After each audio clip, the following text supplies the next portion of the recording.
আরে বাবা, তুমি ওর সাথে রাগারাগি করছো কেন? আরে চাটা শেষ করো। আমি এখন চা খাবো না, চা আমার জন্যই বানিয়ে এনেছে, তুমি খাও। আমি এক কাজ করবো, আমার একটু ওয়াশরুমে যেতে হবে, বুঝছো? ও আচ্ছা, ঠিক আছে যাও। তাহলে তুমি চাটা খেয়ে নিও। আচ্ছা আমি খাচ্ছি, আচ্ছা। যাও। ধ্যাত্তেরি।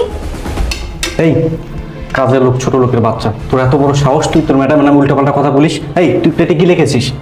জি স্যার, আমি সত্যি বলছি, আপনার বিশ্বাস না হলে আপনি অফিসে যায়েন না। শোন, তোর কথা যদি সত্য হয় তাহলে খুবই ভালো, আর মিথ্যা হলে তোকে তোর চাকরি থেকে অব্যাহতি দিব এবং সাথে তোকে জেলের ভাত খাবো, মনে হ্যাঁ রাখিস। স্যার, সব সত্যি কথা। আচ্ছা ঠিক আছে, তুই তোর কাজ কর।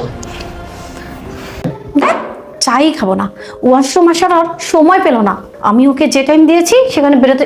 এই কি বকবক করছো? হ্যাঁ আরে আর বলো না, হ্যাঁ আমার একটা বান্ধবী কল দিয়েছে, বলছে ওর স্বামীর সাথে নাকি ওর ঝগড়া হয়েছে।